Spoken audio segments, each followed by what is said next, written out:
Chers élèves, bonjour. Avant de commencer, rappelons les étapes du récit. Premièrement, la situation initiale. Deuxièmement, le nœud ou l'élément perturbateur. Troisièmement, les péripéties. Quatrièmement, le dénouement. Et cinquièmement, la situation finale. Vous vous rappelez sûrement la nouvelle que nous avons déjà commencée, La nuit des vampires. La première séance de lecture, nous avons travaillé les caractéristiques de la situation initiale. Nous avons parlé du personnage Alfred. Nous avons noté son âge, son métier, sa description physique, morale et même vestimentaire. Nous avons aussi noté qu'il avait l'habitude de faire le chemin du retour de l'hôpital en passant par un cimetière, sans oublier le temps qu'il faisait le jour où il s'était arrêté pour prendre un autostoppeur. Alors ensuite, nous avons étudié l'élément perturbateur, l'assassinat d'Alfred. Une question que nous avons posée ensemble, qui a tué Alfred? Aujourd'hui, nous allons découvrir les événements qui vont nous permettre de résoudre cette énigme. Alors notre objectif aujourd'hui est repérer et comprendre les péripéties d'une nouvelle policière pour résoudre une énigme. Maintenant, prenez vos livres à la page 149. Vous voyez que le document est constitué d'un texte et 3 illustrations. Observons d'abord les images.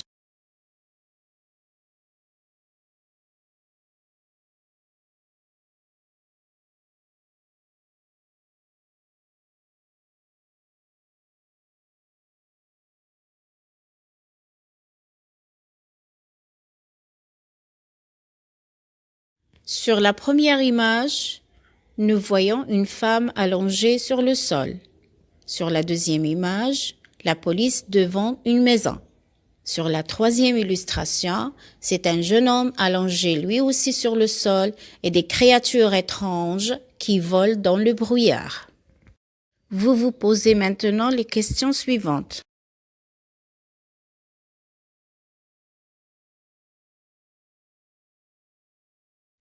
On n'a pas encore lu le texte, mais nous pouvons faire les hypothèses suivantes.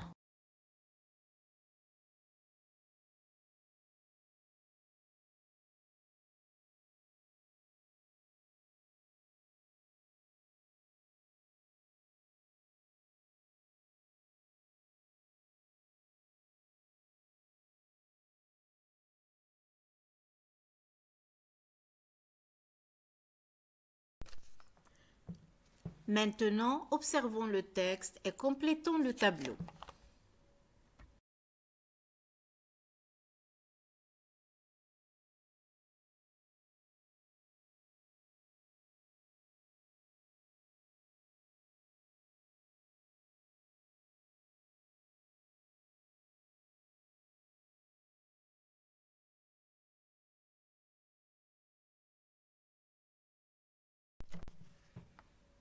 Lisons silencieusement le texte et repérons les personnages cités pour découvrir leur identité.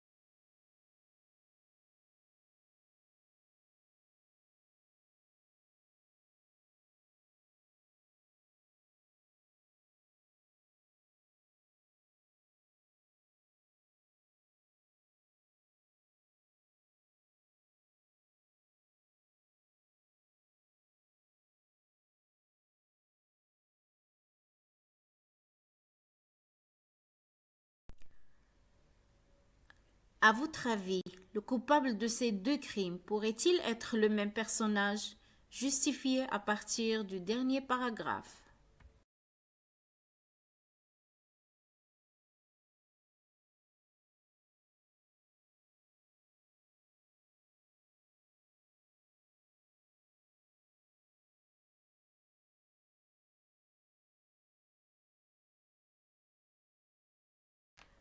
Nous découvrons le passé simple qui raconte les actions.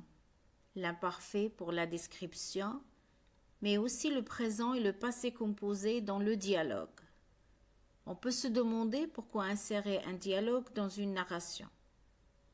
Eh bien, c'est pour rendre le récit plus vivant et pour que le lecteur ne s'ennuie pas.